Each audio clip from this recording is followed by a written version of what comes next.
सकते हैं। और सबसे बड़ा, आप जैसे 10th के बाद जो subject as a career choose करते हो उसमें 9 10 का बहुत बड़ा रोल रहता है कि आपका 9 to 10th के अंदर किस सब्जेक्ट के अंदर इंटरेस्ट है, उसी के अकॉर्डिंग हम लोगों को आगे जो है हमारा सब्जेक्ट जो है वो चूज करना होता है। yes. अब आप 10th के बाद कौन कौन सी स्ट्रीम जो है वो चूज कर सकते हो, उसमें मेनली 3 स्ट्रीम आती है, दैट इज आर्ट जिसको हम लोग ह्यूमैनिटीज बोलते हैं, देन उसके बाद हमारा कॉमर्स आता है, देन साइंस आता है, साइंस में हम लोग एग्रीकल्चर फील्ड के अंदर भी मैं अभी जो बात करने वाला हूँ वो कॉमर्स फील्ड के अंदर है। कॉमर्स में आप क्या क्या सब्जेक्ट पढ़ने वाले हो और उसका आपके फ्यूचर पर क्या इफेक्ट पड़ने वाला है, हम लोग उस पर बात करेंगे। जिसके अंदर मेनली जो सब्जेक्ट आते हैं वो आते हैं आपके accounts, that is accountancy, then उसके बाद बिजनेस स्टडीज, उसके बाद इकोनॉमिक्स एंड इंग्लिश। ये सब्जेक्ट तो आपको पढ़ने ही पढ़ने हैं। लेकिन यहाँ जो बच्चे बैठे हैं बहुत सारे राजस्थान बोर्ड के भी होंगे, बहुत सारे सीबीएसई बोर्ड के भी होंगे और अदर बोर्ड से भी बहुत सारे स्टडी करते हैं, तो उनके पास ऑप्शंस होते हैं बाकी सब्जेक्ट के लिए, जिसके अंदर वो मैथमेटिक्स ले सकते हैं, मैथमेटिक्स के साथ अप्लाइड मैथमेटिक्स ले सकते हैं, उसके बाद वो एंटरप्रेन्योरशिप ले सकते हैं, आईटी एक सब्जेक्ट आता है, आज का जमाना हमारा आईटी है, इंफॉर्मेशन टेक्नोलॉजी का एक सब्जेक्ट आता है, और एक आता है फिजिकल एजुकेशन। ये भी वो सब्जेक्ट है जो फिजिकल एजुकेशन से आता है, बिकॉज सबको पता पैसा आएगा कहाँ गया कहाँ, उन सबका हिसाब किताब सब रखते हैं। लेकिन एक सिस्टमेटाइज वे के अंदर एक प्रॉपर नॉलेज के साथ हम जब इन सब चीजों का लेखा जोखा करते हैं तो हम लोगों को प्रॉफिट और लॉस का पता चलता है और इसी से हमारी आगे की जो फ्यूचर है वो डिसाइड होता है। तो अकाउंटेंसी जो है वो बहुत इंपॉर्टेंट रोल प्ले करता है हमारे बिजनेस के अंदर। और बिजनेस में जब अकाउंटेंसी का जब रोल आता है, आप रिपोर्ट प्रॉपर मेंटेन करते हो तो आप डेफिनेटली आपको पता चलता है हम लोग कहाँ जा सकते हैं। उसके बाद बात आती है हमारी इकोनॉमिक्स की।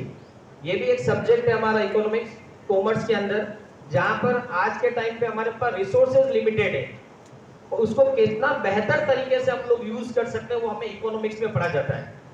आज हम लोग देखते हैं ना कि बजट आ गया है, वो बजट एक्चुअल में कहाँ से डिसाइड होता है, वो इकोनॉमिस्ट हमारे डिसाइड करते हैं। हमारी इंडिया की पॉलिसी मेकिंग जो होती है वो कहाँ से डिसाइड होती है, हमारी कंट्री की ग्रोथ है या नहीं है वो कहाँ से डिसाइड होती है, वो इकोनॉमिक सब्जेक्ट से डिसाइड होती है। तो ये भी एक बहुत बड़ा इंपॉर्टेंट हमारा सब्जेक्ट है। देन उसके बाद मैं बात करूं बिजनेस स्टडीज। आज के जितने भी यंग जनरेशन है वो काम करना चाहते हैं हमारा इंडिपेंडेंटली, कि मुझे किसी के अंडर में काम नहीं करना है, या फिर वो बात करते हैं हमारी आज के जो स्टार्टअप्स कि नए नए स्टार्टअप्स क्या मैं मेरे लेवल पे क्या काम कर सकता हूँ। देन उसके बाद बहुत सारी जैसे ब्रांड की बात करते हैं हम लोग कि ब्रांड के बेसिस पे बहुत सारे प्रोडक्ट सेल होते हैं, तो हम लोग ब्रांड कैसे क्रिएट कर सकते हैं वो सब चीजें हम लोग पढ़ने।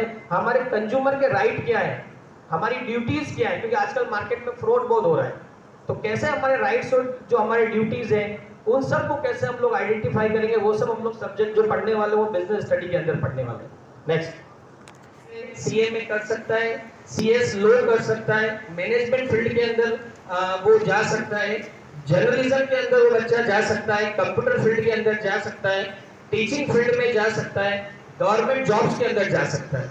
मतलब अगर कॉमर्स आपने लिए तो मैं बोल सकता हूँ हर फील्ड के अंदर मूव ऑन आगे जाके हो सकते हैं। तो मेरे अकॉर्डिंग मैं खुद कॉमर्स फील्ड से हूँ तो मेरे लिए बहुत ऑप्शन है। मैं अगर मुझे लगता है आपका 10th या 12th के बाद मैंने कॉमर्स ले लिए, मुझे स्विच करना है तो बहुत इजीली आप उसको स्विच कर सकते हो।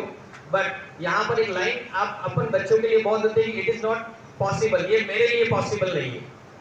बट आप इसको बस इतना सा चेंज अपन बोल सकते हैं is it possible.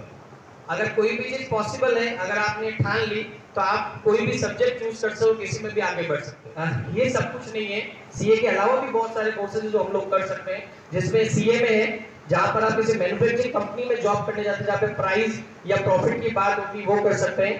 Company secretary law के फील्ड में अगर आप अपना करियर बनाना चाहते हो तो आप सीएस कर सकते हो। Then financial risk management manager के रूप में आप अपना रोल प्ले कर सकते हो। सर्टिफाइड फाइनेंशियल प्लानर के रूप में कहाँ पैसा इन्वेस्ट करना है ऐसे लोगों को गाइड हम लोग कर सकते हैं, कहाँ रिस्क है उसके लिए हम लोग गाइड कर सकते हैं। Project management profession, 6 sigma certification, certified business economics, diploma in econometrics and data science, Google digital marketing certificate, diploma in startup management, ऐसे बहुत सारे प्रोफेशनल कोर्सेज हैं। इनकी डिटेल आप पर्सनली आप तनवीर सर से बात करके मेरे से आप मिलकर इसके बारे में डिटेल भी आप ले सकते हैं। अब बात आती है कि क्या मैं 11th 12th के साथ कौन कौन से कोर्सेज साथ में रखूं। तो जैसे मैं बात करूं कि जितने भी मैंने कोर्सेज बताए उन सब में अगर मैथमेटिक्स नहीं भी होगी तो भी आप कर सकते हो। ये सिर्फ 2-3 सब्जेक्ट ऐसे हैं जिसमें मैं CFA बात करूं, सर्टिफाइड फाइनेंशियल एनालिसिस, जहां पर रिस्क मैनेजमेंट की, जहां पर बैंकिंग इंश्योरेंस में ऐसे जो होते हैं प्रोफेशनल उनकी जरूरत पड़ती है, वहां पर मैथ्स की रिक्वायरमेंट रहती है। एक्चुअली साइंस जो होता है वहां पर आपको मैथमेटिक्स जरूरत पड़ती है। और इकोनॉमिक ऑनर्स बहुत सारी यूनिवर्सिटीज है, DU यूनिवर्सिटी जो दिल्ली यूनिवर्सिटीज, वहां पर अगर आप इकोनॉमी ऑनर्स में करते हो तो वहां मैथ्स की रिक्वायरमेंट रहती है। बाकी अगर मैथ्स आप नहीं भी लेते हो तो भी आप बाकी कोर्सेज भी आप बहुत इजीली कर सकते हो। लेकिन मैं एक बात जरूर बोलना चाहूंगा, जब हम लोग अकाउंट्स या बिजनेस की या इको की बात करते हैं तो वहां पर मैथ्स का रोल भी रहता है। तो एक बेसिक लेवल पर मैथ्स आप 11th में भी वापस क्लियर कर सकते हो और आप सब्जेक्ट को बहुत अच्छे से चूज कर सकते हो।